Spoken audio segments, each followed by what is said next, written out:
ಪ್ರೀತಿಯ ವಿದ್ಯಾರ್ಥಿಗಳೇ, ಇವತ್ತು ನಾವು 10ನೇ ತರಗತಿ ಸಿರಿಗನ್ನಡ ಪಠ್ಯಪುಸ್ತಕದಿಂದ ಉದಾತ್ತ ಚಿಂತನೆಗಳು ಅನ್ನುವ ಪೂರಕ ಪಾಠದ ಪ್ರಶ್ನೋತ್ತರಗಳನ್ನು ನೋಡೋಣ. ಮೊದಲನೆಯ ಪ್ರಶ್ನೆ, ಕ್ರಿಯಾ ಸ್ವಾತಂತ್ರ್ಯ ಎಂದರೇನು? ಉತ್ತರ: ಕ್ರಿಯಾ ಸ್ವಾತಂತ್ರ್ಯವೆಂದರೆ ತನಗೆ ಇಷ್ಟ ಬಂದ ಕೆಲಸ ಮಾಡಲು ವ್ಯಕ್ತಿಗೆ ಅವಕಾಶವಿರುವುದು. ಅದು ಔಪಚಾರಿಕವಾಗಿದ್ದರೆ ಸಾಲದು, ವಾಸ್ತವಿಕವಾಗಿ ಕೂಡ ಜಾರಿಯಲ್ಲಿರಬೇಕು. ಈ ಪ್ರಯೋಜನವನ್ನು ಪಡೆಯಲು ಸಾಧ್ಯವಿಲ್ಲದ ಕಡೆ ಸ್ವಾತಂತ್ರ್ಯವೂ ಇರುವುದಿಲ್ಲ.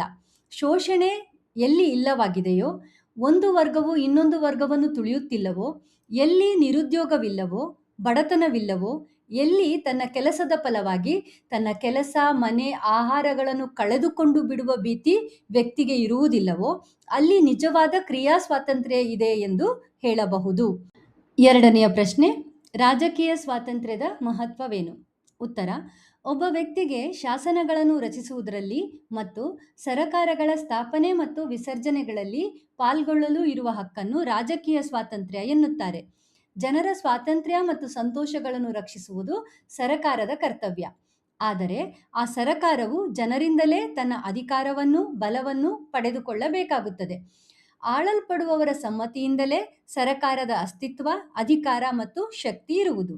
ವಾಸ್ತವವಾಗಿ ರಾಜಕೀಯ ಸ್ವಾತಂತ್ರ್ಯ ಎನ್ನುವುದು ಮಾನವ ವ್ಯಕ್ತಿತ್ವ ಮತ್ತು ಸಮಾನತೆಗಳ ತತ್ವದ ಆಧಾರದ ಮೇಲೆ ರೂಪಿತವಾಗಿದೆ. ಏಕೆಂದರೆ ರಾಜಕೀಯವಾದ ಸಮಸ್ತ ಅಧಿಕಾರವು ಜನತೆಯಿಂದಲೇ ಬರುತ್ತದೆ. ಅಂದರೆ ಜನರು ತಮ್ಮ ಸಾರ್ವಜನಿಕವಾದ ಹಾಗೂ ಖಾಸಗಿಯಾದ ಜೀವನವನ್ನು ನಿರ್ದೇಶಿಸುವ, ನಿಯಂತ್ರಿಸುವ ಸಾಮರ್ಥ್ಯವನ್ನು ತಾವೇ ಹೊಂದಿರುತ್ತಾರೆ. ಆದ್ದರಿಂದ ರಾಜಕೀಯ ಸ್ವಾತಂತ್ರ್ಯ ಬಹಳ ಮಹತ್ವದ್ದಾಗಿದೆ. ಮೂರನೆಯ ಪ್ರಶ್ನೆ, ಅಂದವಾದ ಬರವಣಿಗೆಯ ಬಗ್ಗೆ ಗಾಂಧೀಜಿಯವರ ಅಭಿಪ್ರಾಯವೇನು? ಉತ್ತರ: ಗಾಂಧೀಜಿಯವರಿಗೆ ಮೊದಲಿಗೆ ಅಂದವಾದ ಅಕ್ಷರ, ಒಳ್ಳೆಯ ಬರವಣಿಗೆ ಶಿಕ್ಷಣದ ಅವಶ್ಯಕ ಅಂಶವಲ್ಲವೆಂಬ ಭಾವನೆ ಇತ್ತು. ಅನಂತರ ದಕ್ಷಿಣ ಆಫ್ರಿಕಾದಲ್ಲಿ ಸುಶಿಕ್ಷಿತ ಯುವಕರ ಮತ್ತು ವಕೀಲರ ಮುತ್ತು ಪೋಣಿಸಿದಂತಿದ್ದ ಸುಂದರ ಬರವಣಿಗೆ ನೋಡಿದಾಗ ಅವರಿಗೆ ನಾಚಿಕೆಯೂ ಪಶ್ಚಾತ್ತಾಪವೂ ಉಂಟಾಯಿತು. ಕೆಟ್ಟ ಅಕ್ಷರದ ಬರವಣಿಗೆ ಅಪಕ್ವ ಮತ್ತು ಅಪೂರ್ಣ ಶಿಕ್ಷಣದ ಚಿಹ್ನೆ ಎಂದು ನಾನು ಅರಿತೆನು. ಈಚೆಗೆ ನನ್ನ ಬರಹವನ್ನು ತಿದ್ದಿಕೊಳ್ಳಬೇಕೆಂದು ಪ್ರಯತ್ನಿಸಿದೆ. ಸುಟ್ಟ ಮಡಕೆಗೆ ಹಸಿಮಣ್ಣನ್ನು ಮೆತ್ತಲು ಸಾಧ್ಯವೇ?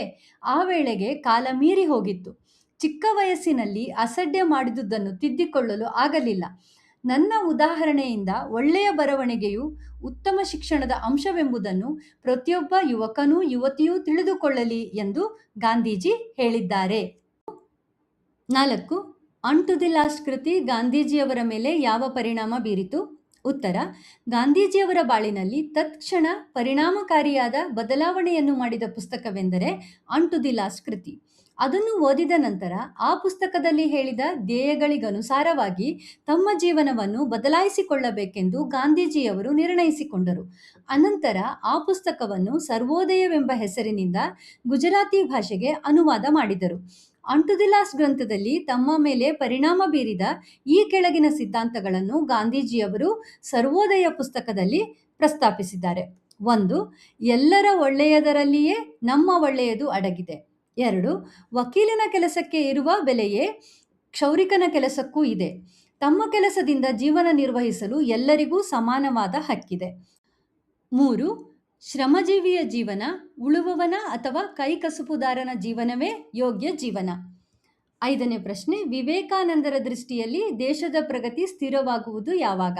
ಉತ್ತರ: ವಿವೇಕಾನಂದರ ದೃಷ್ಟಿಯಲ್ಲಿ ದೇಶದ ಪ್ರಗತಿ ಸ್ಥಿರವಾಗಲು ಜನರಿಗೆ ಸಂಸ್ಕೃತಿಯನ್ನು ನೀಡಬೇಕು. ಕೇವಲ ಜ್ಞಾನಕ್ಕೆ ಆಘಾತವನ್ನು ಎದುರಿಸುವ ಶಕ್ತಿ ಇಲ್ಲ, ಆದರೆ ಸಂಸ್ಕೃತಿಗೆ ಆ ಶಕ್ತಿ ಇದೆ. ಕೇವಲ ಜ್ಞಾನ ಸಂಪತ್ತನ್ನು ಹೊಂದಿದ ದೇಶಗಳಲ್ಲಿ ಜನರು ಕಾಡು ಮನುಷ್ಯರಂತೆ ಬದುಕುತ್ತಾರೆ. ಆದ್ದರಿಂದ ಸಂಸ್ಕೃತಿ ಪ್ರತಿಯೊಬ್ಬರ ರಕ್ತದಲ್ಲಿ ಹರಿಯಬೇಕು. ಅದರಿಂದ ದೇಶದ ಪ್ರಗತಿ ಸ್ಥಿರವಾಗುತ್ತದೆ. 6ನೇ ಪ್ರಶ್ನೆ, ಬಾಳಿನಲ್ಲಿ ತೃಪ್ತಿ ದೊರಕಬೇಕಾದರೆ ಏನು ಮಾಡಬೇಕೆಂಬುದು ವಿವೇಕಾನಂದರ ಅಭಿಪ್ರಾಯ? ಉತ್ತರ: ನಾವು ನಮ್ಮ ದೇಶದ ಮತ್ತು ಇಡೀ ಜಗತ್ತಿನ ಕಲ್ಯಾಣ ನಮ್ಮ ಮೇಲೆ ನಿಂತಿದೆ ಎಂದು ಭಾವಿಸಿ ಕಾರ್ಯೋನ್ಮುಖರಾಗಬೇಕು. ವೇದಾಂತದ ಸಂದೇಶವನ್ನು ಪ್ರತಿ ಮನೆಗೂ ಸಾರಿ ಪ್ರತಿಯೊಂದು ಆತ್ಮದಲ್ಲಿರುವ ಸುಪ್ತ ಪಾವಿತ್ರ್ಯವನ್ನು ಜಾಗೃತಗೊಳಿಸಬೇಕು. ಅನಂತರ ಎಷ್ಟೇ ಅಲ್ಪವನ್ನು ಸಾಧಿಸಿದ್ದರೂ ಒಂದು ಮಹಾ ಆದರ್ಶಕ್ಕಾಗಿ ಬಾಳಿ ದುಡಿದು ಮಡಿದೆವು ಎಂಬ ತೃಪ್ತಿ ನಮಗೆ ಸಿಗುತ್ತದೆ ಎಂದು ವಿವೇಕಾನಂದರು ಹೇಳುತ್ತಾರೆ.